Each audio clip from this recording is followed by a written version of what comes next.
بسم اللہ الرحمن الرحیم۔ السلام علیکم، ویلکم ٹو یوٹیوب چینل۔ جس چینل پر نئے ہیں وہ کائنڈلی اس کو سبسکرائب کریں۔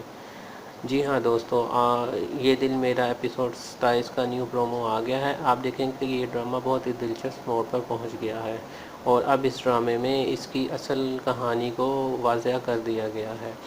آپ دیکھیں گے کہ آغا جان کی زندگی کا جو سچ تھا وہ سب کے سامنے آ گیا ہے۔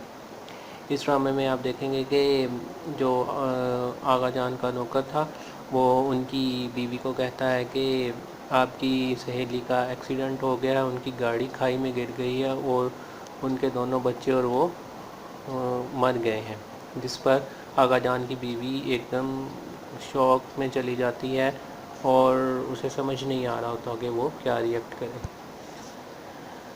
جب آغا خان گھر آتے ہیں تو پھر ان کی بیگم انہیں بتاتی ہے کہ ان کی جو سہیلی حمیرہ تھی وہ اور اس کے شوہر اور ان کے دونوں بچوں کی ڈیتھ ہو گئی ہے، ان کی گاڑی کھائی میں گر گئی تھی، جس پر آغا جی انہیں کہتے ہیں کہ ہاں مجھے پتہ ہے۔ تو اس کی بیگم حیرانگی سے پوچھتی ہے کہ آپ کو کیسے پتہ ہے اس کے بارے میں۔ کوئی آغا خان یہ بھی کہتا ہے کہ ان کی گاڑی کھائی میں گر گئی، بہت بڑا ایکسیڈنٹ ہوا ہے بیچاروں کے ساتھ، جس پر اس کی بیگم اس سے کہتی ہے کہ آپ تو یہاں پر تھے ہی نہیں، آپ کو کیسے پتہ یہ سب کچھ۔ اتنے میں آغا خان کا وہ خاص بندہ آتا ہے اور انہیں بتاتا ہے کہ اگر ماہر آفیسر بھی تفتیش کرے تو وہ یہ نہیں پکڑ سکتا کہ یہ قتل تھا، یہ وہ حادثے کی صورت اختیار کرے گا۔ یہ ساری باتیں آغا خان کی بیگم سن لیتی ہے اور بہت پریشان ہوتی ہے۔ آغا خان کا خاص بندہ اسے کہتا ہے کہ پکی پلاننگ تھی صاحب، اس لیے کوئی بھی نہیں جان سکتا۔